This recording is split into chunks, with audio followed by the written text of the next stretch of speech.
Welcome to A New Perspective with your sister Leslie Roberts. Come on in, take a seat, and let's talk. How are you guys doing this season, this day, this moment?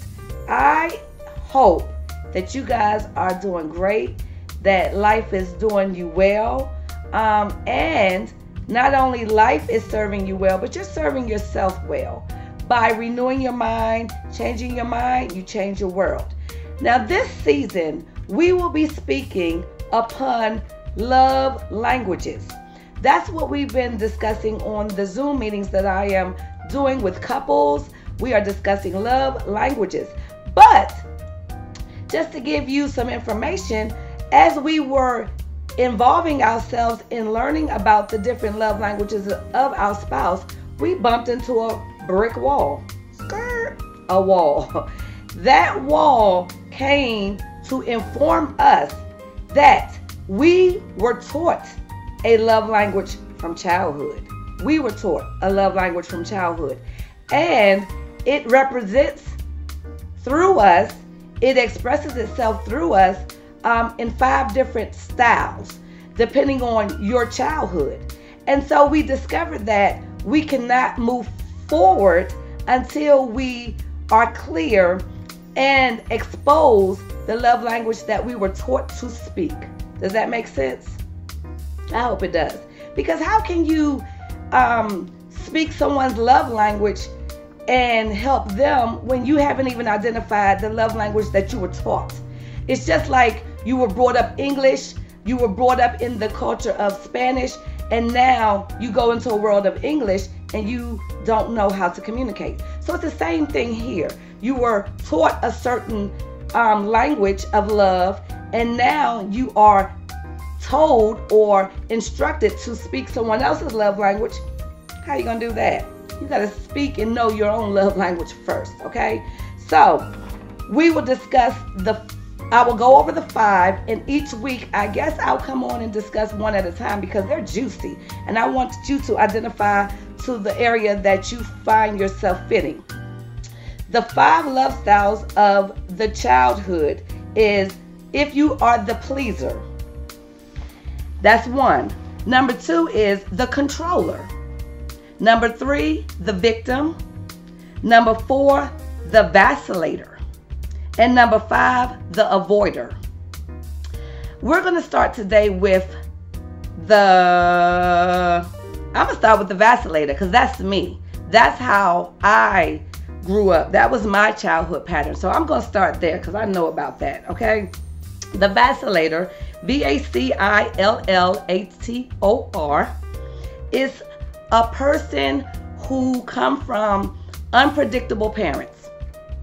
They learned that their needs were not their parents' top priority. They tried to find consistent love that they missed out on in that childhood all through the journey of life. However, they are extremely perspective people. That's why I got this business, A New Perspective, because I'm always tuning into perspectives. So they're extremely perspective and sensitive. I am sensitive, I would say, but I have this wall, and I've had this wall built up to not allow me to express because I'm always angry, or I always was angry, okay? The sensitivity is deep-rooted in a fear of abandonment. Because their priorities from their parents was not them, they have that fear of abandonment.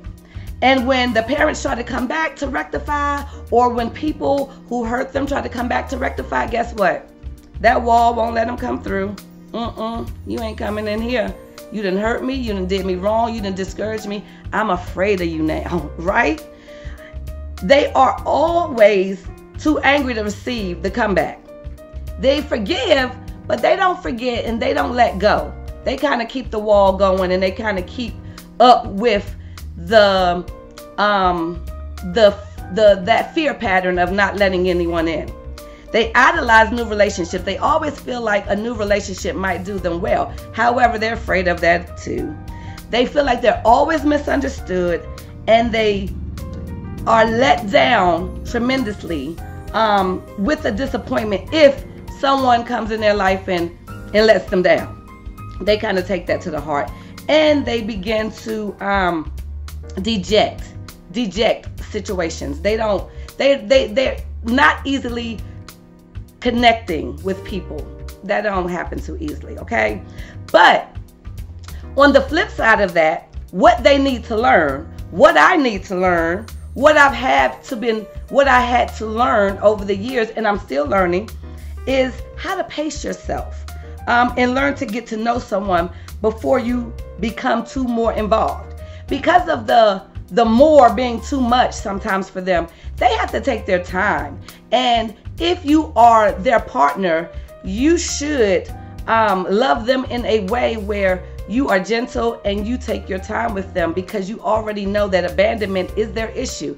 And abandonment is the worst type of issue. I went to a counselor a long time ago and they told me abandonment is where the real pain comes from. Not that all the other rejection is not pain, because it is, but abandonment is the absence of. So there is a deep-rooted fear and pain that comes from those children of that childhood atmosphere. And they have hope though. There's hope for them. There's hope for me. Thank you, Jesus. There's hope for me. And the hope is, I've had my hope and I found my hope in Jesus Christ for one. But again, there is hope. So I wanted to share the Vacillator to you. Again, it's VACILLATOR, and express to you how that is one of the 5 love challenges that we are dealing with from our childhood. The other 4, I'll go over them again quickly. The pleaser, we'll talk about that next time. The controller, the victim, and the avoider. I'm the vacillator, the pleaser, the controller, the victim, and the avoider. So it's 5.